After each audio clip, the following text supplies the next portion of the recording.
আসসালামু আলাইকুম। সুপ্রিয় শিক্ষার্থীবৃন্দ, কেমন আছো? আশা করি ভালো আছো। আমি তোমাদের দোয়ায় ভালো আছি। তো শিক্ষার্থীবৃন্দ, আজকে আমি পড়াতে যাচ্ছি একাদশ শ্রেণীর বিষয় ব্যবসায় সংগঠন ও ব্যবস্থাপনা প্রথম ও দ্বিতীয় পত্র, শ্রেণী উত্তরণ, অধ্যায় পুনরালোচনা। সুপ্রিয় শিক্ষার্থীবৃন্দ, শ্রেণী উত্তরণ পরীক্ষার যে অধ্যায়গুলো আছে সেগুলো আমরা পূর্বে পড়িয়েছি। এখন এই অধ্যায়গুলোকে আমি আরেকবার একটু পুনরালোচনা করতে চাচ্ছি। শ্রেণী উত্তরণ পরীক্ষার অধ্যায় পুনরালোচনার আমাদের প্রথমেই রয়েছে ব্যবসার সংগঠন ও ব্যবস্থাপনার প্রথম পত্র। প্রথম পত্রের আমাদের প্রথমেই রয়েছে ব্যবসার আইনগত দিক। ব্যবসার আইনগত দিক কি এই সম্পর্কে তোমরা একটা ধারণা নিবে। আমরা পূর্বেই পড়েছি যে ব্যবসা কাকে বলে। ব্যবসা কাকে বলে? যে কোনো অর্থনৈতিক বৈধ কাজকেই ব্যবসা বলে। এই যে বৈধতার সাথে সম্পর্কিতই হচ্ছে ব্যবসার আইনগত দিক। ব্যবসার আইনগত দিকের মধ্যে তিনটি জিনিস খুবই ইম্পর্টেন্ট। একটি হচ্ছে প্যাটেন্ট। প্যাটেন্ট হলো নতুন আবিষ্কৃত নিবন্ধিত পণ্য বা বস্তুর উপর আবিষ্কারকের এমন একচ্ছত্র অধিকার যার বলে তিনি এটি তৈরি, উন্নয়ন, ব্যবহার ও বিক্রয়ের একক অধিকার ভোগ করেন। এই প্যাটেন্ট থেকে তোমরা প্যাটেন্টের 4টি উপাদান পড়বে, তোমরা প্যাটেন্টের সুবিধা পড়বে, প্যাটেন্টের নিবন্ধন পড়বে। এরপর আসো ট্রেডমার্ক। ট্রেডমার্ক হলো পণ্য বা ব্যবসায়ের এমন কোনো স্বতন্ত্রসূচক বৈশিষ্ট্য, চিহ্ন বা প্রতীক যা সকলের নিকট ব্যবসায় বা পণ্যকে সহজে পরিচিত করে তোলে এবং এর মালিকের তা ব্যবহারের একচ্ছত্র অধিকার নির্দেশ করে। বাংলাদেশে প্রচলিত 2009 সালের ট্রেডমার্ক আইন মার্ক বলতে কোনো ডিভাইস, ব্র্যান্ড, শিরোনাম, লেবেল, টিকেট, নাম, স্বাক্ষর, শব্দ, প্রতীক, সংখ্যা, সংখ্যাযুক্ত উপাদান, রঙের সমন্বয় বা এগুলোর যে কোনো রূপ সমন্বয়কে বোঝায়। তো শিক্ষার্থীবৃন্দ, প্যাটেন্ট আইনের আমাদের যে বাংলাদেশে প্যাটেন্ট আইন প্রথম বাংলাদেশে হচ্ছে যে 1911 সাল এবং মার্কিন যুক্তরাষ্ট্রের সনদ অনুযায়ী প্যাটেন্ট 17 বছর পর্যন্ত বহাল থাকে। এরপর আসো ট্রেডমার্ক। আমাদের ট্রেডমার্কের নিবন্ধনের মেয়াদসীমা আইন অনুযায়ী 7 বছর, তবে এরপর থেকে যথানিয়মে ফি দিয়ে তা নবায়ন করা যায়। এক্ষেত্রে নিবন্ধক একই সময় ফি নিয়ে 10 বছর পর্যন্ত ট্রেডমার্ক নবায়ন করতে পারে। এক্ষেত্রে তোমরা আরও যা পড়বে তা হচ্ছে ট্রেডমার্কের সুবিধা পড়বে। এরপর আসো কপিরাইট। কপিরাইট হচ্ছে লেখক বা শিল্প কর্তৃক তার সৃষ্টিকর্মের একটি নির্দিষ্ট সময়ের জন্য স্থায়ী আইনগত অধিকারকে কপিরাইট বলে। লেখক, আমি আবারও বলছি, লেখক বা শিল্প কর্তৃক তার সৃষ্টিকর্মের উপর একটি নির্দিষ্ট সময়ের জন্য স্থায়ী আইনগত অধিকারকে কপিরাইট বলে। তো শিক্ষার্থীবৃন্দ, এবার আসো এই তিনটির মধ্যে তিনটির সংজ্ঞা থেকে তোমাদের এই তিনটির পার্থক্য অবশ্যই জানতে হবে, কেননা বোর্ড পরীক্ষায় এই তিনটির পার্থক্য থেকে বিভিন্ন রকমভাবে প্রশ্ন আসতে পারে। যেমন ধরে নেওয়া যাক একজন কবি, তিনি কবিতা লিখেছেন এবং তিনি একটি আইনের আওতায় আছেন। তো তার কবিতাটি আরেকজন নকল করেছে, তখন তিনি আদালতে তার বিরুদ্ধে আইনগত ব্যবস্থা নিয়েছেন। এখন আমাদের প্রশ্ন আসতে পারে যে সেই কবি কী ধরনের আইনগত ব্যবস্থা নিয়েছেন। তাহলে আমরা যদি তিনটির সংজ্ঞা জানি তাহলে আমরা অবশ্যই বলতে পারবো যে তিনি কী ধরনের আইনগত পদক্ষেপ নিয়েছেন। কারণ আমরা জানি যে কপিরাইটে লেখক তার লেখার উপরে একচ্ছত্র অধিকার ভোগ করে। তাই কবি যেহেতু তার কবিতা লিখেছেন, তিনি প্যাটেন্ট করার কারণেই তিনি আইনগত পদক্ষেপ নিতে পেরেছেন। এরপর আসো আরেকটি ইম্পর্টেন্ট জিনিস, কপিরাইট ভঙ্গ লঙ্ঘন করার পরিণতি। এটা একটু পড়বে তোমরা। এরপর পড়বে তোমরা কপিরাইট আইনের বৈশিষ্ট্য এবং কপিরাইট নিবন্ধন। এই অধ্যায় থেকে আমাদের আরেকটি জিনিস না বললেই না, সেটা হচ্ছে ব্যবসায় বিমা। বিমা কি? বিমা হচ্ছে কোনো ব্যবসা প্রতিষ্ঠান তার ঝুঁকির বিরুদ্ধে যে প্রতিরক্ষামূলক ব্যবস্থা গ্রহণ করে তাকে বলা হচ্ছে বিমা। এই অধ্যায় থেকে বিমার প্রয়োজনীয়তাটা তোমরা অবশ্যই পড়বে। এরপর আসো, এই অধ্যায়ে আমরা আরেকটা জিনিস না পড়লেই নয়, সেটা হচ্ছে পরিবেশ আইন ও ব্যবসায়। পরিবেশ আইন ও ব্যবসায় কি? ব্যবসার মাধ্যমে পরিবেশে যে সকল দূষণ হয় সেগুলো রোধ করার জন্য যে আইন প্রণয়ন করা হয় তাকে বলা হচ্ছে পরিবেশ আইন ও ব্যবসায়। ব্যবসার মাধ্যমে পরিবেশ বিভিন্নভাবে দূষণ হতে পারে। এই ধরনের দূষণগুলো হচ্ছে শব্দ দূষণ, পানি দূষণ, মাটি দূষণ, বায়ু দূষণ।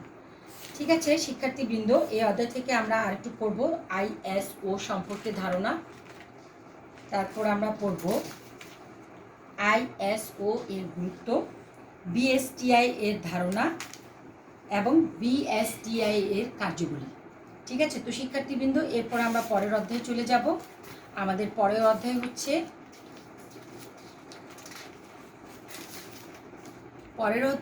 ব্যবসায়িক সহায়ক সেবা, অধ্যায় 9। ব্যবসায়িক সহায়ক সেবা থেকে আমরা প্রথমেই পড়ব উদ্দীপনামূলক সেবা কাকে বলে, সমর্থনমূলক সেবা কাকে বলে, সংরক্ষণমূলক সেবা কাকে বলে। 411 পৃষ্ঠায় দেখবে তোমরা সেবার বিভিন্ন ধরনের মধ্যে এই ছকটা দেওয়া আছে এবং এই ছকের মধ্যে তোমরা বাংলাদেশের সংশ্লিষ্ট প্রতিষ্ঠান সমূহগুলো পড়বে। এরপর আসো শিক্ষার্থীবৃন্দ, এই অধ্যায় থেকে আমরা ব্যবসায় সহায়ক সেবার গুরুত্ব পড়ব।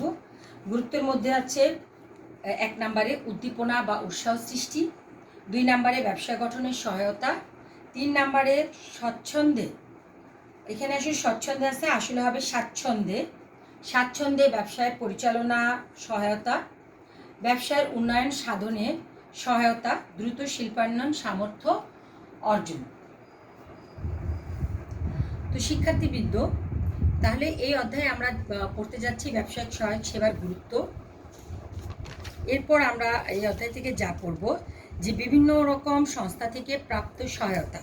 বিভিন্ন সংস্থা থেকে প্রাপ্ত সহায়তার মধ্যে আমরা পড়ব বাণিজ্যিক ব্যাংকগুলো থেকে প্রাপ্ত সহায়তা, SME ফাউন্ডেশন থেকে প্রাপ্ত সহায়তা। এছাড়া আমরা আরও পড়ব এই অধ্যায় থেকে বেসরকারি সংস্থা থেকে প্রাপ্ত সহায়তা, ব্র্যাক, আশা, প্রশিক্ষা, স্বনির্ভর বাংলাদেশ, ঠ্যাঙ্গামারা মহিলা সবুজ সংঘ, মাইডাস, শিল্প ও বণিক সমিতি থেকে প্রাপ্ত সহায়তা, BGME থেকে প্রাপ্ত সহায়তা, রপ্তানি উন্নয়ন ব্যুরো থেকে প্রাপ্ত সহায়তা এবং এছাড়া আরও পড়ব ব্যবসায় সহায়তা দানকারী আঞ্চলিক ও আন্তর্জাতিক সংস্থা, যেমন দক্ষিণ পূর্ব এশিয়ার রাষ্ট্র সংস্থা যেটা কিনা সংক্ষেপে বলা হচ্ছে আসিয়ান। এরপর আছে বিমস্টেক, এরপর আছে বিশ্ব বাণিজ্য সংস্থা WTO এবং ইউরোপীয় ইউনিয়ন। তো শিক্ষার্থীবৃন্দ, আমরা এই বিভিন্ন রকমের সংস্থা এবং তাদের যারা সাহায্য সহযোগিতা করে থাকে সেই ধরনের সংস্থা থেকে আমরা পড়ব। এছাড়া শিক্ষার্থীবৃন্দ, এগুলো থেকে এই যে এতগুলো সংস্থা যে আমি পড়তে বলছি, এগুলো তোমাদের আসলে মুখস্থ করার দরকার নেই, এগুলো সবাই একটু রিডিং করবে, কারণ এখান থেকে তোমরা বেশ কিছু পরিমাণে অবজেক্টিভ পাবে। বড় প্রশ্ন বলতে গেলে খুব একটা আসেই না। তাহলে শিক্ষার্থীবৃন্দ, এই অধ্যায়টা আমরা শেষ করলাম। এই অধ্যায় থেকে আমি যে জিনিসগুলো বললাম সেগুলো তোমরা অবশ্যই গুরুত্ব দিয়ে একটু বারবার করে পড়বে। এরপর আসো পরের অধ্যায়।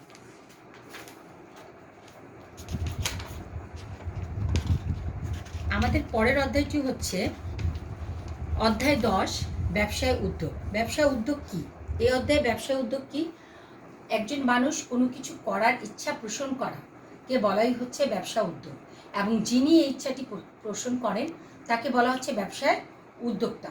তো শিক্ষার্থীবৃন্দ, এই অধ্যায় থেকে আমরা যা যা পড়ব সেগুলো হচ্ছে, চাইলে তোমরা একটু দাগিয়েও নিতে পারো। ব্যবসা উদ্যোগের কার্যাবলী, ব্যবসা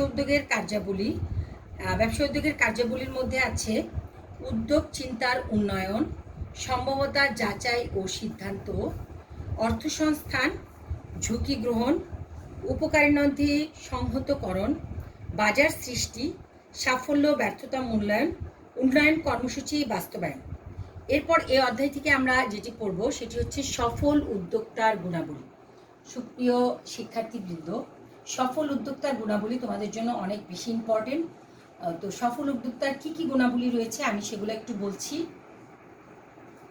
1 নাম্বার, সৃজনশীল মানসিকতা বা সৃজন শক্তি, কৃতিত্বার্জন চাহিদা, দূরদৃষ্টি, সাহস ও বুদ্ধিমত্তা, ধৈর্য ও কষ্ট সহিষ্ণু, ঝুঁকি গ্রহণের মানসিকতা, সিদ্ধান্ত গ্রহণের সামর্থ্য, নিষ্ঠা ও আন্তরিকতা, যোগাযোগ দক্ষতা। 10 নম্বরে আছে সামাজিক দায়িত্ববোধ, 11 নম্বরে মূল্যবোধ ও নৈতিকতা, 12 নম্বরে হচ্ছে সাংগঠনিক জ্ঞান ও দক্ষতা। তো শিক্ষার্থীবৃন্দ, এখানে প্রায় সময় আসে ঝুঁকি গ্রহণের মানসিকতা। ঝুঁকি গ্রহণের মানসিকতা প্রায় সময় চলে আসে। তো ঝুঁকি গ্রহণের মানসিকতা কি? একজন ব্যবসায়ী, কোনো মানুষ যদি স্বাধীনভাবে কোনো কাজ করতে যায়, সেটাকে আমরা আসলে ব্যবসায়ীর মধ্যেই ধরি। তো এই একজন ব্যবসায়ীকে প্রতিনিয়ত ঝুঁকি গ্রহণ করতে হবে। তিনি যদি ব্যবসায়ী হতে চান, তাকে অবশ্যই ঝুঁকি গ্রহণের মানসিকতা থাকতে হবে। কখনো লাভও হতে পারে, কখনো লসও হতে পারে। তিনি একজন ব্যবসায়ী যে যত বেশি ঝুঁকি গ্রহণ করবে, সে তত বেশি লাভের মুখ দেখবে। অর্থাৎ ব্যবসায়ীকে আদর্শ ব্যবসায়ী হতে হলে তার মধ্যে ঝুঁকি গ্রহণের মানসিকতা নিতে হবে। তো শিক্ষার্থীবৃন্দ, এই অধ্যায় থেকে আমরা আর কি পড়ব?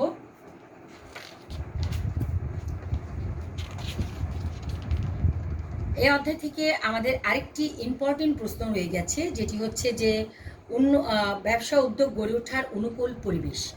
উন্নত অবকাঠামোগত সুবিধা, 2 নম্বর সরকারি পৃষ্ঠপোষকতা, 3 নম্বর আর্থসামাজিক স্থিতিশীলতা, 4 নম্বর অনুকূল আইন শৃঙ্খলা পরিস্থিতি, 5 নম্বর পর্যাপ্ত পুঁজির প্রাপ্যতা, 6 নম্বর উপকরণাদির সহজ প্রাপ্যতা, 7 নম্বর বাজার সুবিধা, 8 নম্বর প্রশিক্ষণ ও উন্নয়নের সুযোগ।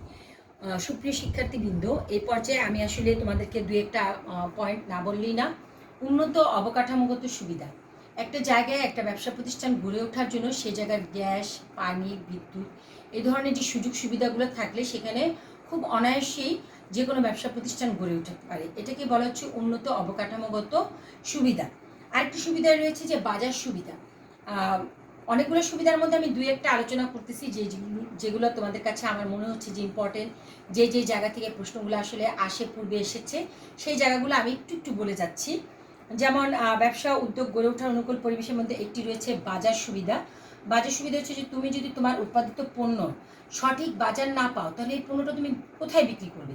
এই জন্য একটা ব্যবসা প্রতিষ্ঠান গড়ে ওঠার জন্য, একজন উদ্যোক্তা গড়ে ওঠার জন্য সেই জায়গায় অবশ্যই উন্নত একটা বাজার থাকতে হবে, যাতে করে তুমি তোমার পণ্যটাকে বাজারজাতকরণ করতে পারো। এরপর আসো, এই অধ্যায় থেকে তুমি আর যা পড়বে তোমরা, সেটা হচ্ছে যে এর পরবর্তীতে এগুলোর মধ্যেই প্রশ্ন থাকবে। তবে পরবর্তীতে যেগুলো আসবে, যে বাংলাদেশের ব্যবসা উদ্যোগ উন্নয়নের সমস্যা, বাংলাদেশের ব্যবসা উদ্যোগ উন্নয়নের সমস্যা দূর করার উপায়। আর যেখান থেকে বেশি করে অবজেক্টিভ আসতে পারে সেটা হচ্ছে যে জাতীয় পর্যায়ে সফল উদ্যোক্তা রণদা প্রসাদ সাহা, এরপর আসো ডক্টর হোসনে আরা বেগম, এরপর আসো চা শ্রমিক থেকে সফল কৃষক কুমার দুধবংশী, পোলট্রি খামার করে কোটিপতি হয়েছেন নিজাম, এরপর আসো মৎস্য চাষ করে স্বাবলম্বী রহিমা, রেহানা কাশিমের উদ্যোক্তা হয়ে ওঠার গল্প, রাধারানী ঘোষের মেসার্স রাধা বস্ত্রালয় এবং নারী উদ্যোক্তাদের সরকারের প্রদত্ত সুযোগ সুবিধা। এগুলো তোমরা রিডিং পড়বে, এই কারণে যে এখান থেকে প্রচুর পরিমাণে অবজেক্টিভ আসে। আর পূর্বে যেগুলো বলেছি যে শুরুর দিকে, সেগুলো তোমরা আসলে থিওরির জন্য পড়বে, তবে রিডিং পড়ে নিবে শেষেরটুকু, এই জন্য যে এখান থেকে তোমরা অবজেক্টিভ অ্যান্সার করতে পারবে। তাহলে শিক্ষার্থীবৃন্দ, দেখা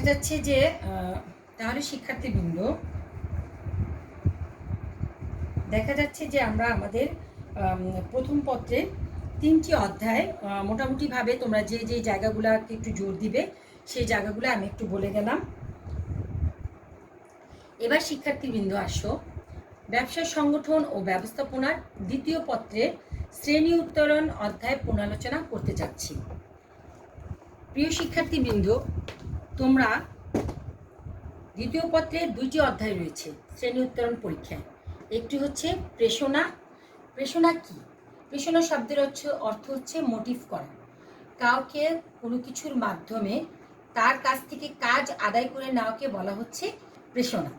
তো শিক্ষার্থীবৃন্দ, তাকে হয়তো জোর করে বলো, বা আর্থিকভাবে সুবিধা দিয়ে বলো, বা বুঝিয়ে শুনিয়ে বলো, যেভাবেই হোক তার কাছ থেকে তুমি তোমার কাঙ্ক্ষিত কাজটি যখন আদায় করে নিবে, সেটাকে বলা হচ্ছে প্রেষণা প্রদান করা। শিক্ষার্থীবৃন্দ, প্রেষণা অধ্যায় থেকে তোমরা যা পড়বে আমি বলে যাচ্ছি।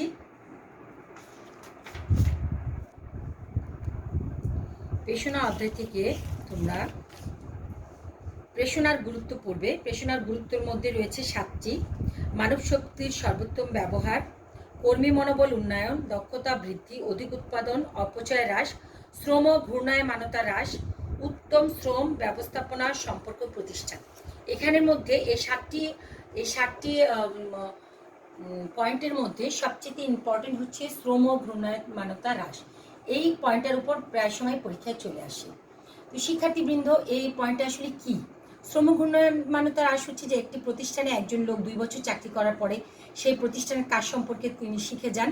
শেখার পরে তাকে যদি পর্যাপ্ত তার উপযুক্ত পরিমাণে পারিশ্রমিক বা সুযোগ সুবিধা দেওয়া না হয়, তাহলে তিনি ওই প্রতিষ্ঠানের কাজটি শিখে অন্য প্রতিষ্ঠানে চলে যান। ফলে নতুন করে আরেকজন কর্মী আনতে হয়, তাকে কাজ শেখাতে হয়।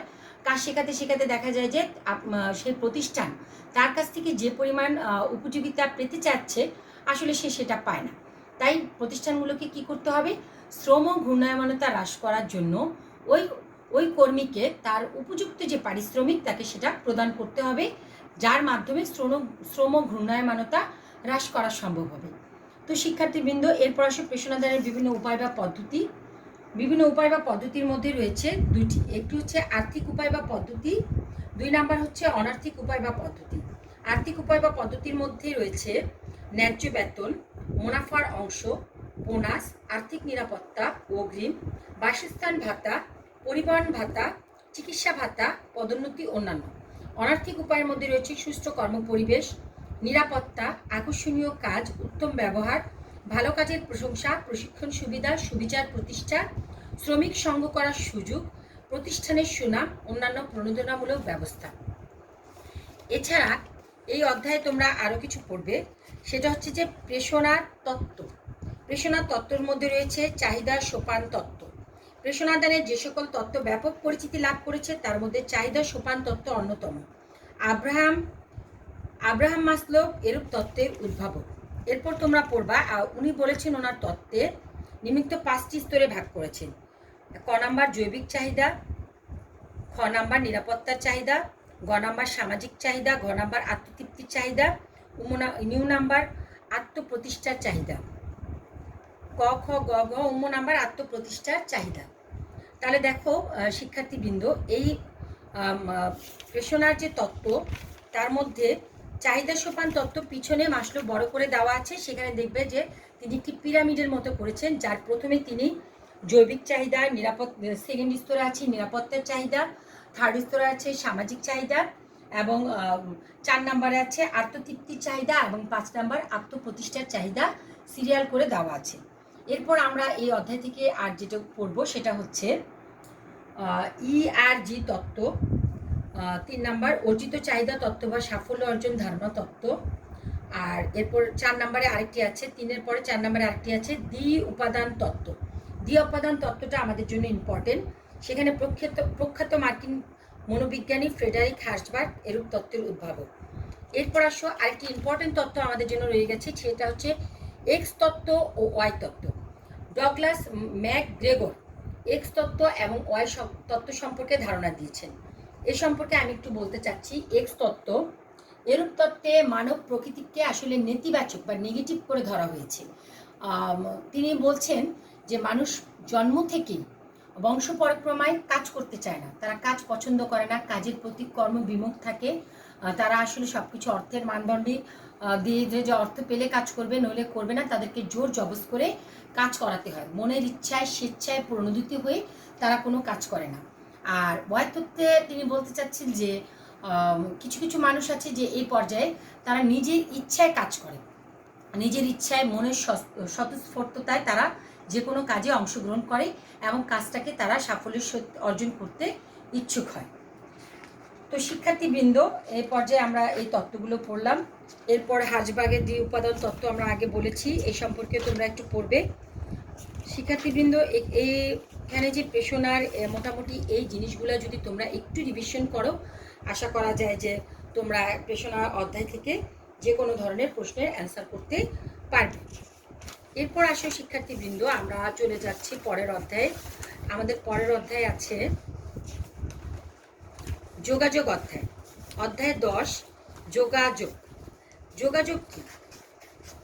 কোনো মানুষ তার মনের ভাব অন্যের কাছে যে মাধ্যমগুলো ব্যবহার করে তার মনের ভাবটি পৌঁছে দেয় তাকে বলা হচ্ছে যোগাযোগ। যোগাযোগ বিভিন্ন পর্যায়ে হতে পারে, বিভিন্নভাবে হতে পারে, বিভিন্ন মানুষের সাথে হতে পারে, প্রাতিষ্ঠানিকভাবে হতে পারে, অপ্রাতিষ্ঠানিকভাবে হতে পারে। তো যোগাযোগ থেকে আমরা যে যে প্রক্রিয়ায় যোগাযোগ একজনের কাছ থেকে আরেকজনের কাছে যাবে সেই প্রক্রিয়াটা আমি বলছি।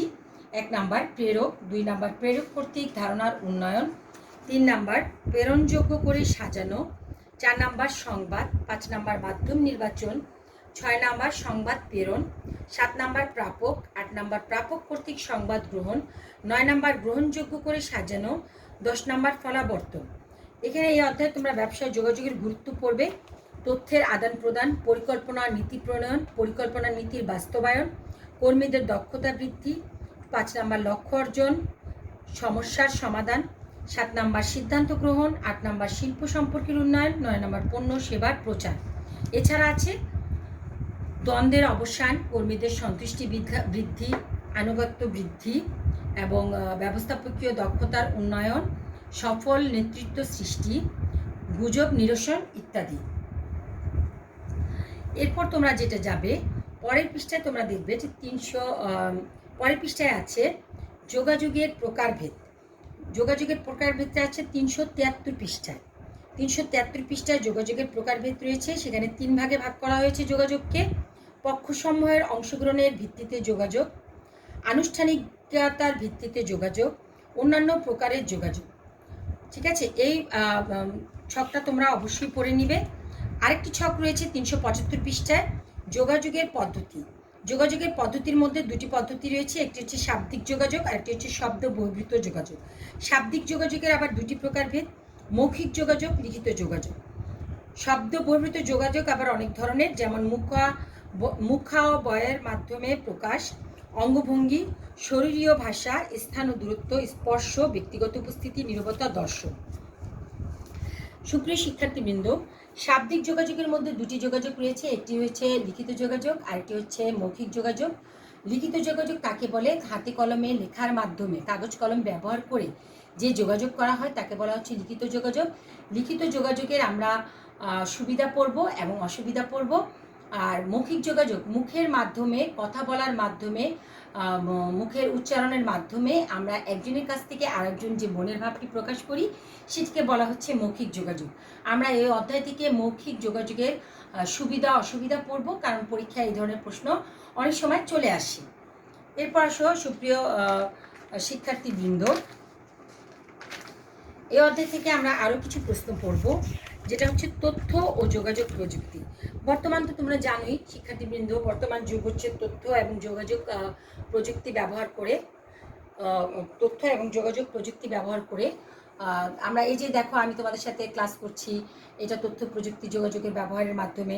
এছাড়া তথ্য যোগাযোগ প্রযুক্তির বিভিন্ন মাধ্যম রয়েছে, এর মধ্যে রয়েছে email, voice mail, telex, fax, teleconferencing, তারপর রয়েছে audio conferencing, video conferencing, bulletin board, internet, multimedia ইত্যাদি।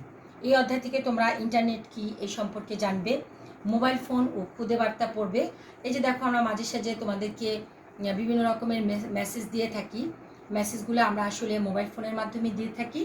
তাহলে এগুলো পড়লে আশা করি যে এই যে শেষের যে জিনিসগুলো আমি বললাম, যে তথ্য যোগাযোগ প্রযুক্তির বিষয়টা, এখান থেকে বেশিরভাগ ক্ষেত্রেই তোমাদের অবজেক্টিভ আসে। তবে কিছু কিছু ক্ষেত্রে দেখা যায় যে ছোটোখাটো প্রশ্ন তোমাদের চলে আসে। তো শিক্ষার্থীবৃন্দ, আজকে মোটামুটি একটা ধারণা দেওয়া হলো যে জায়গাগুলো আমি আসলে তোমাদেরকে এখন বললাম, সেই জায়গাগুলো তোমরা অবশ্যই বারবার পড়বে, একটু জোর দিয়ে পড়বে, কেননা এই 5টি অধ্যায়ের মধ্যে এই জায়গাগুলো থেকেই বেশিরভাগ ক্ষেত্রে বোর্ডে প্রশ্ন হয়। এবং এছাড়া আমরা যে সামনে তোমাদের জন্য যে পরীক্ষার ব্যবস্থা করব, সেখানেও আমরা আসলে এই জায়গাগুলো থেকেই প্রশ্নগুলো বেশি করে থাকবো। তো শিক্ষার্থীবৃন্দ, আমরা আশা করব যে তোমরা বাসায় আছো, পড়াশোনার মধ্যেই আছো। আমরাও চাই যে তোমরা পড়াশোনা করো, এবং আমরা প্রতিনিয়তই চেষ্টা করি তোমাদের এই বিষয়গুলোতে যোগাযোগ রক্ষা করার জন্য, যাতে করে তোমরা বই থেকে দূরে না থাকো। তো শিক্ষার্থীবৃন্দ, আমি আজকে এ পর্যন্তই বলতে চাচ্ছি। আমার ইচ্ছা হচ্ছে যে তোমরা আমার এই ক্লাস থেকে কিছুমাত্র যদি উপকার পাও, তাহলে অবশ্যই আমি আমার উদ্দেশ্যে সফল হতে পারবো। তো শিক্ষার্থীবৃন্দ, তোমরা বাড়িতে থাকবে, এই করোনাকালীন মহামারীর মধ্যে বাড়িতে থাকবে, নিরাপদে থাকবে, সুস্থ থাকবে এবং নিজেরাও ভালো থাকবে। এবং আমাদের জন্য অবশ্যই তোমরা দোয়া করবে যাতে আল্লাহ পাক আমাদেরকেও সুস্থ থাকতে, আমরা যাতে আল্লাহ পাকের কাছে ভালো থাকতে পারি এবং আল্লাহ পাক আমাদেরকে যাতে সুস্থ রাখে। তোমাদেরকেও আল্লাহ পাক সুস্থ রাখুক এবং আমরাও যাতে সুস্থ থাকতে পারি এবং নিরাপদে থাকতে পারি, এই কামনায়। ধন্যবাদ সবাইকে।